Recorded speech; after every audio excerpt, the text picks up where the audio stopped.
que você entende que é estar em paz? Tá? Ou seja, se você imaginar um cenário na sua vida, por exemplo, em que as coisas não estão nada bem, né? Seja um problema financeiro, seja um problema emocional, seja um problema no seu casamento, seja um problema no seu relacionamento, automaticamente vai dizer eu não estou bem. Mas se eu fizer essa pergunta mais específica, você está em paz? Provavelmente a sua resposta seria não. Por quê? Você ia fazer uma resposta circular. Porque eu estou com problema.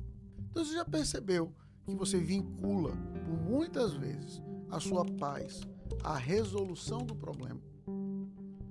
Mas aí vem uma pergunta. Será que é assim que um crente ou uma pessoa deve se comportar? Tá? Eu me chamo Leonardo, eu sou pastor da Igreja Presbiteriana e hoje eu quero discutir e conversar um pouco sobre esse aspecto em particular. Eu li um livro há mais ou menos 1 ano e meio atrás, em que é um livro que é uma pessoa que ele sofre de transtorno obsessivo-compulsivo, e ele escreveu o livro para mostrar como ele lidou com aquilo na vida dele. De muitas frases naquele livro, está quase todo marcado o meu livro, mas as das pontas foram as que eu mais me impactou e a que eu mais me pego voltando a elas. Tá? Então, se o livro tivesse apenas 5 páginas, a 5ª página pagaria o livro para mim, quando ele simplesmente diz assim: eu descobri que às vezes está bem, não está tudo bem. Sabe? Então, quando eu vi aquilo a primeira vez, eu parei, né? Porque a frase não faz sentido quando você escuta pela primeira vez. Como assim está bem, não está tudo bem? Então, antes mesmo de eu continuar lendo o livro, eu me peguei nessa reflexão. E eu disse, rapaz, ele está certo. Porque o meu pensamento de estar bem é eu não estou com problema. Está tudo bem. E aí a gente pode perceber que quando a gente tem problemas que a gente não tem como mudar. Como assim, pastor, não tem como mudar? Se você tem um pai que não é um bom pai, uma mãe que não é uma boa mãe e está ali por perto, se você mora com eles ou ele está perto da sua vida. Se você mora num país que está em guerra, por exemplo. Se você mora num país que não está numa situação econômica boa. Então tem N coisas que podem tirar a sua paz que não vão depender de você. Eu não sou um cara de tirar fotos, muito menos selfies, né?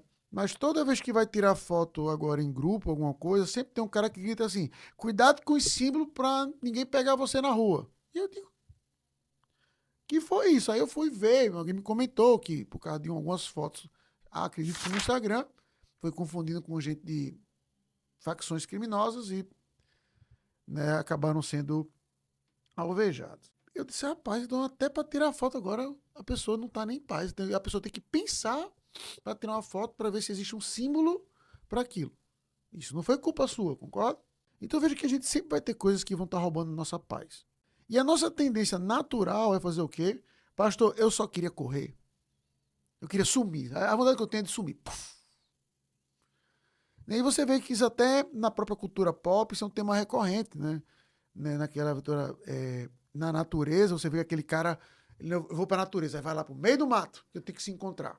E aí a gente pode perceber, eu conheci uma família, e eu queria até estar exagerando, mas eu não tô, que se você perguntar para mim, pastor, top 5 das coisas mais irritantes que o senhor tem que fazer na sua vida, de longe, acho que quase eu não vou dizer que é um primeiro lugar, mas é perto, é mudança. Toda vez que eu tenho que falar assim, tem que fazer mudança, eu vou ficar estressado por uns 30 dias prévios e por uns 30 dias pós. Essa família, quando eles tinham um problema entre si, eles mudavam. Teve um ano que eles se mudaram 4 vezes e era pro mesmo bairro. Era só para transpassar a ideia assim, a gente tá mudando para começar de novo. Por quê? Porque eles vinculavam a mudança a dizer assim, eu tô em paz, tentar fugindo daqui, o problema tá aqui no lugar, tá no CEP. E aí, quando a gente olha para as escrituras, por exemplo, o que a gente vai aprender? Que a nossa paz, ela é derivativa do fato de a gente ter paz com Deus. Paulo em Romanos 5,1 diz, justificados, pois, mediante a fé, temos, não é teremos, não é talvez, temos paz com Deus. Então, a partir do momento que eu entendo que Deus está em paz comigo, ou seja, que houve uma mudança de status, eu que estava em guerra, agora estou em paz, eu posso e devo entender também que por que eu vou me acusar?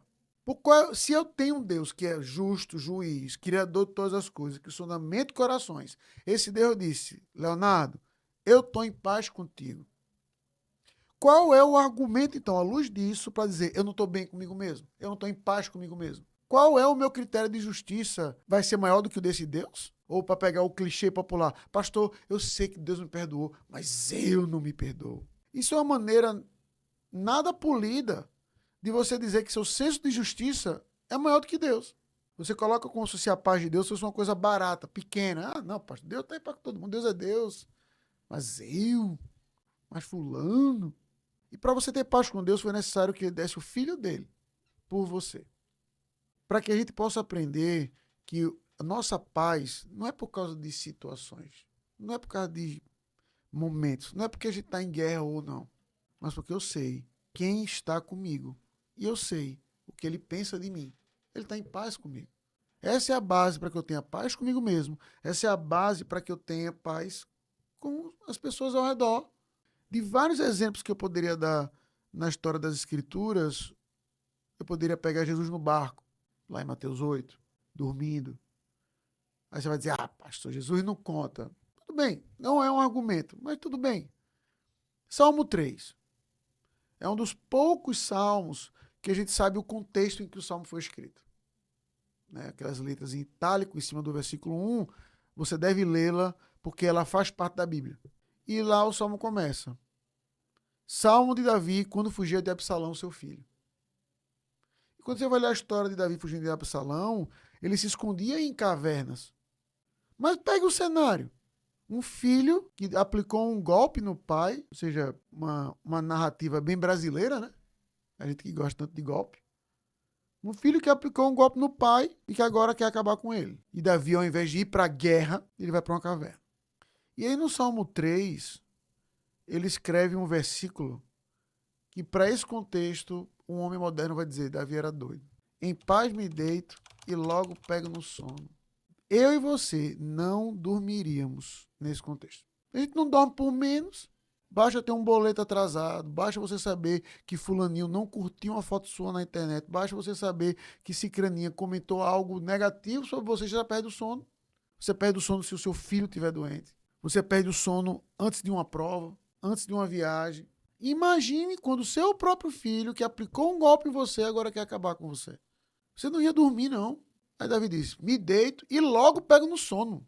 Eu tinha uma amiga que ela fazia isso. Pior que eu achava que era brincadeira, mas não era. Ela estava conversando com a gente no ônibus, assim, de viagem, acampamento. Ela, pessoal, dá licença que eu vou dormir. Ela virou a cabeça e dormiu. Que começou a roncar. Eu disse, eu não acreditei.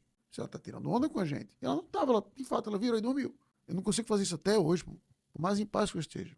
Mas Davi diz o motivo.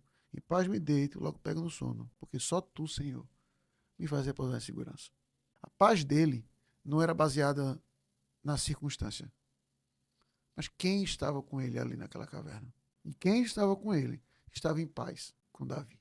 Eu estou em paz com meu Deus, então eu posso dormir bem, porque ele me sustenta. Ele sabe o que é melhor para mim. Ele deu o filho dele por mim, para que eu tenha paz. Não importa as circunstâncias. Para que eu possa entender que às vezes está tudo bem, não está bem. Porque a minha paz com Deus, nada nem ninguém pode alterar ela, porque está nos méritos de Cristo Jesus, nosso Senhor. E aí você vai chegar e dizer assim, mas pastor, na prática eu não consigo fazer isso. Então permita-me terminar compartilhando o que para mim é um dos mais belos, não é meu, é do D.A. Carson, uma das mais belas histórias, os sermões sobre Páscoa já contadas. Quando o D.A. Carson ele faz uma ilustração dizendo assim que dois judeus na véspera que o anjo do Senhor ia passar. E aí um estava exultante. Finalmente o Senhor ouviu nossa oração e vai passar o anjo do Senhor dele. E o outro estava, rapaz, eu não sei não. O anjo do Senhor vai passar aqui, disse que ia levar os primogênitos. Aí o outro disse, é isso mesmo, graças a Deus. Eu disse, é fácil para tu dizer isso que tem 4 filhos, eu que só tenho um. E ele ficou com dúvida, com medo naquela noite. Nada é em paz. E aí diz que o anjo do Senhor passa. Ele levou o filho de quem? De nenhum dos dois. Não levou o filho daquele que estava empolgado, nem levou o filho daquele que não estava em paz. Porque, e essa é a frase do D.A. Carson, que sempre me quebra nesse sermão, e ele é um pregador assim mais de compostura, então não é Tipo, eu mais empolgado, sabe? No momento, se fosse eu pregando, esse é o momento que eu ia falar mais alto. E foi justamente o dia Cássio todo calmo, que disse assim, sabe por que não levou? Porque o sangue estava à porta. E o sangue do cordeiro silencia o acusador. Eu nunca esqueci esse sermão. Todo o período ali de abril, eu costumo ouvi-lo pelo menos uma vez. Para justamente me lembrar disso, que a minha paz não é minha. Não é porque eu mereço. Não é por causa das circunstâncias. E se algum dia minha própria cabeça me acusar disso, que eu use o sangue do cordeiro para silenciar o acusador. E para que assim, como Davi, em paz me deito e logo pego no sono. Vamos agora a esse é o ponto. Dentro desse assunto, para deixar você então nervoso, fazer o contraponto da primeira aqui, alguns psicólogos eles fizeram uma pesquisa para revelar características de pessoas infiéis. Ou seja, qual é a característica de uma pessoa infiel? Então eles colocaram que pode existir um fator genético, tá certo? Ou seja, de vasopressina, pode estimular isso aí. Diz que eles pontuaram que existe também um aspecto do chamado machismo estrutural na sociedade. Mas que é possível você olhar para uma série de comportamentos e características para definir se uma pessoa ela vai ou não ser infiel. Pegue sua caneta e anote essas características para você ficar de olho no seu namorado, na sua namorada, no seu marido, na sua esposa. Tá certo? Pegou? Anote. São pessoas com baixa empatia, pessoas que buscam por novidade, pessoas insatisfeitas no relacionamento, pessoas com necessidade de validação, pessoas com histórico de comportamento promíscuo, pessoas com imaturidade emocional, pessoas com influência social ou cultural pesada e pessoas com falta de comunicação. Percebeu o problema?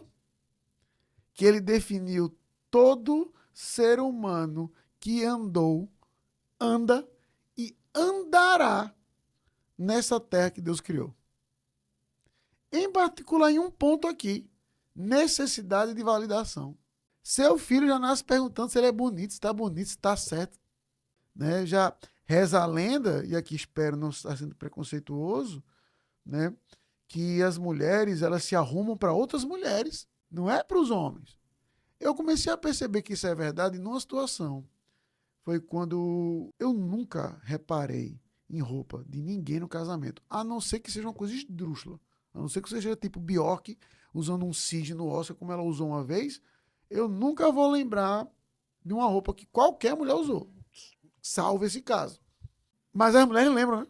Então, ou seja, por exemplo, se você estiver vendo esse vídeo e dizer assim, eita, o pastor está com a mesma camisa do último vídeo, é porque eu não lembro. Mas você tenha certeza que, por exemplo, a diretora do programa lembra. E ela vai me dizer isso depois. Era para o senhor trocar de camisa, pastor. Se a camisa for repetida.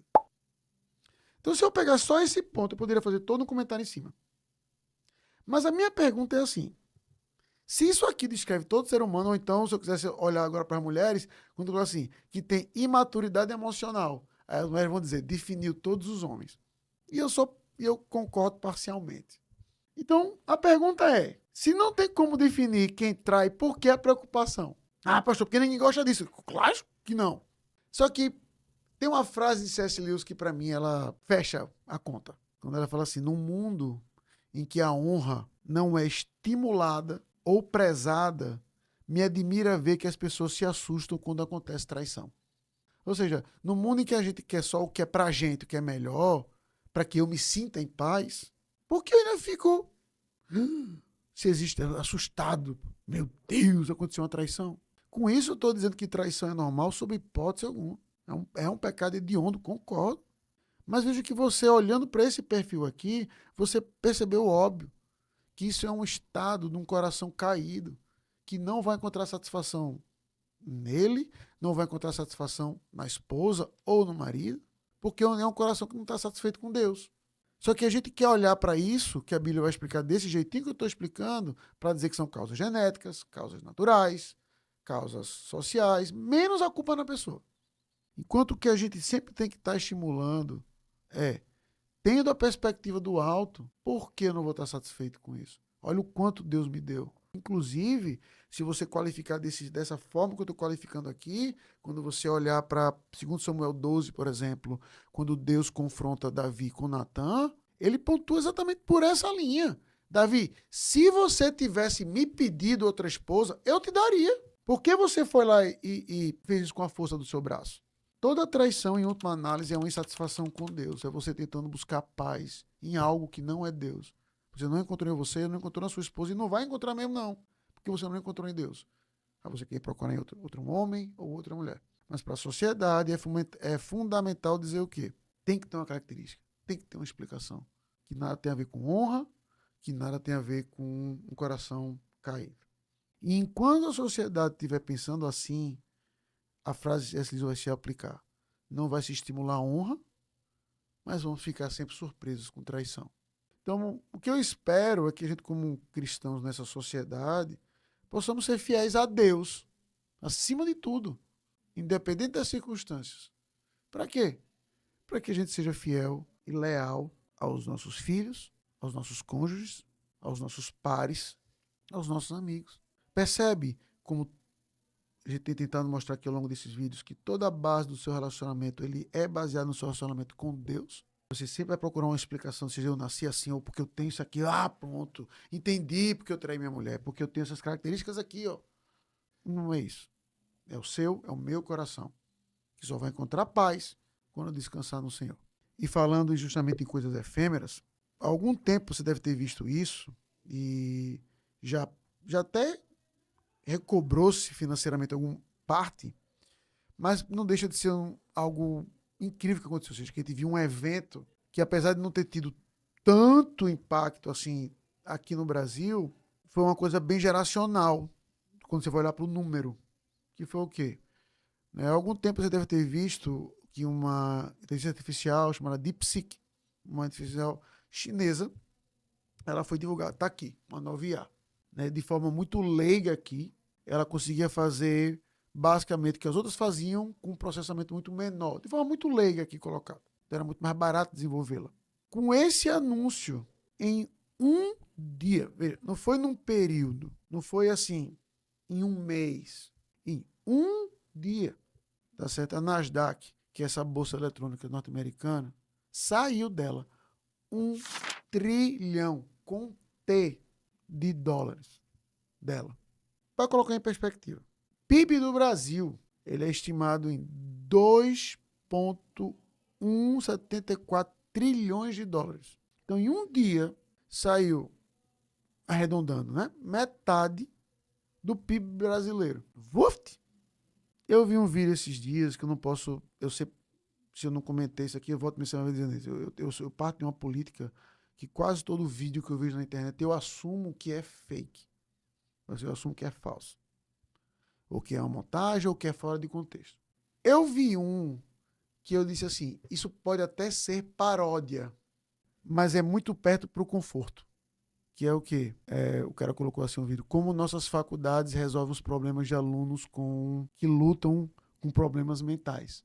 Aí as janelas não abrem, todas as janelas têm proteção e entre os andares tem uma rede de proteção em cada andar da faculdade.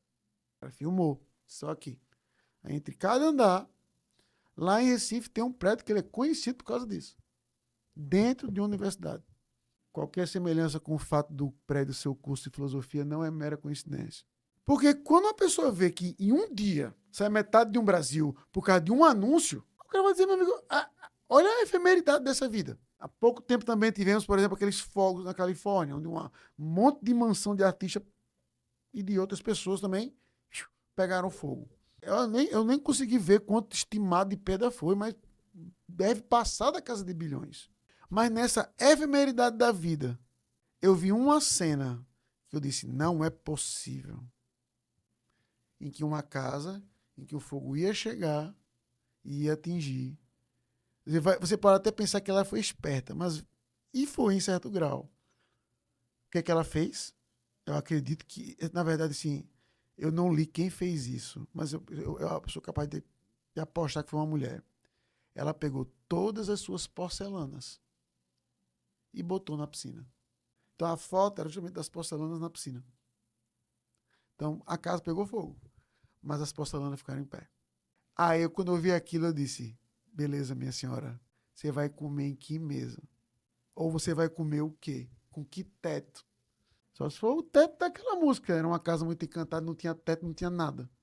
Mas prato tem, né? Ela pode acrescentar alguma música. Tá, mas prato tem. Perceba que aquele prato seja de uma dinastia Ming. Duvido que seja. Para quebrar, basta dar na minha mão, do jeito desastrado que eu sou. Tome, pastor, seu prato de comida. Acabou-se. Em momentos como esse, a gente vê como a vida ela é efêmera. Quando 1 trilhão sai, e entenda que no outro dia, mas pastor, no outro dia, 2 trilhões. Reforça meu ponto. Como o dinheiro, por muitas vezes, é um número, como a gente quer salvar pratos, como a vida de fato é efêmera. E como a gente se identifica com essas coisas. Recentemente, eu assisti um filme em que, nas grandes cenas que aquele filme tem, são várias que eu poderia aqui dizer. Uma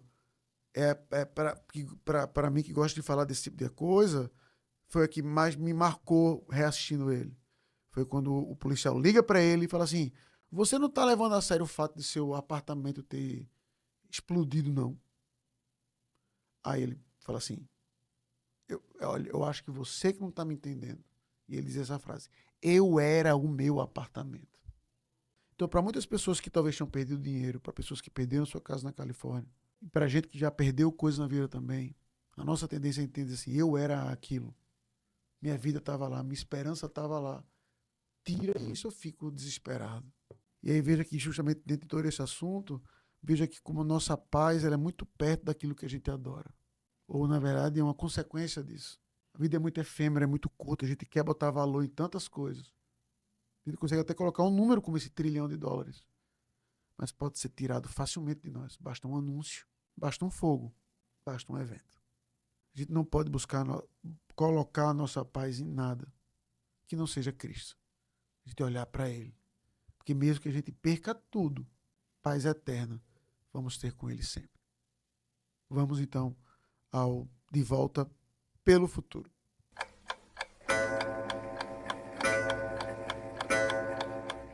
Encerrando assim o nosso programa hoje, de tantos personagens da história da igreja que a gente poderia falar, eu gostaria de falar de um, e da Bíblia, que é a história de Pedro. Eu poderia pontuar N eventos da vida de Pedro aqui. Eu sempre costumo dizer isso. Se eu chegar num auditório e perguntar qual foi a coisa mais icônica que Pedro fez, 9 de 10 pessoas vão dizer: traiu Jesus, negou a Jesus 3 vezes. Não lembra quantas vezes foram. Quase ninguém vai lembrar aqui. A sombra dele curava, que ele era, né, e é, no sentido espiritual, um fundamento da igreja, uma pilastra fundamental da igreja, que num sermão 3.000 pessoas converteram-se, como ele foi um instrumento de Deus ali. Mas a gente vai lembrar o quê? Negou Jesus 3 vezes. E ele provavelmente viveu com essa pecha de traidor a vida inteira. Imagine seu caso, né, para pegar com o tema da segunda matéria, que você tenha traído alguém na sua vida, por exemplo. Que você traiu sua esposa ou seu marido. E aí se coloque você na posição de vítima, ou seja, que você foi a pessoa traída. E você perguntasse para aquela pessoa da sua frente que lhe traiu, que lhe negou: você me ama? E você perguntasse: que tipo de resposta você esperaria que a pessoa desse? Que é o que acontece em João 21. Que Jesus pergunta diretamente para Pedro: Pedro, tu me amas? Se eu fosse Pedro, mas você tenha certeza que o que eu ia dizer era justamente isso: Jesus, olha o que eu fiz. Eu abri mão da minha profissão. Eu abandonei as redes por tua causa. Deixei minha mulher coitada lá sozinha, tomando conta da mãe dela que estava desfalecendo numa cama para seguir o senhor. Eu estava com o senhor na hora que o senhor foi preso. Até cortei a orelha do soldado que botou a mão no senhor. E o senhor está me perguntando se eu lhe amo só por causa de um vacilo daquele? Talvez fosse a resposta que eu desse. A resposta de Pedro é incrível. E eu tenho refletido cada vez mais nela. Porque ele não diz isso. Ele diz assim: Senhor, tu sabes que eu te amo. Pode parecer uma resposta simples. Pode parecer uma resposta até de alguém leso, mas é o oposto. É justamente aquele homem que negou a Jesus, dizendo assim: Senhor, eu não tenho como te enganar. O Senhor está vendo o que está aqui dentro. Ou seja, ele não está apelando para os méritos dele, do que eu lhe fez ou deixou de fazer, mas para aquele Senhor que está na frente dele. É isso que ele apela. Senhor, tu sabes que eu te amo. E perguntado 3 vezes, ou seja, a mesma quantidade de vezes que ele negou a Jesus. Aí ele aumenta a resposta no final, na última vez. Senhor, o Senhor sabe todas as coisas. E o Senhor sabe que eu te amo. Ele, mesmo na última vez em que ele cai em lágrimas, ele não vai dizer, Senhor, sério mesmo. Se eu perguntando isso de novo, não é suficiente 1 ou 2 vezes, não. Ele com certeza lembrou-se da sua negação. Mas ele mantém sua resposta. Não eu, mas o Senhor. O Senhor sabe que eu te amo. Se a gente tem essa segurança e você tem a resposta bíblica, que você sabe que você tem um Jesus que ama você e que, portanto, nós devemos amá-lo. Mas se essa é a nossa paz, por que não dormimos bem à noite? Porque a gente tenta sempre se validar com o que a gente faz ou deixa de fazer? Porque a gente não consegue dizer como Pedro, Senhor, o Senhor sabe que eu te amo. Por quê? Porque eu sei que o Senhor me ama. A resposta dele é fantástica. E para um homem que com certeza errou outras vezes, Paulo até para dizer quando ele teve que repreendê-lo face a face lá em Gálatas. Mas eu tenho certeza de uma coisa, que era um homem em paz, porque ele amava o Senhor, certo de que o Senhor o amou primeiro. Que seja essa a nossa resposta. Não apelar para nós mesmos, não apelar para a força do nosso braço, não apelar para a quantidade de dinheiro que a gente tem, não olhar para a efemeridade da vida ou entender que as circunstâncias vão ditar se somos infiéis ou não, mas naquele em que verdadeira paz podemos alcançar. Cristo Jesus, a nossa paz. Esse foi o programa de hoje. Deus abençoe e até o próximo.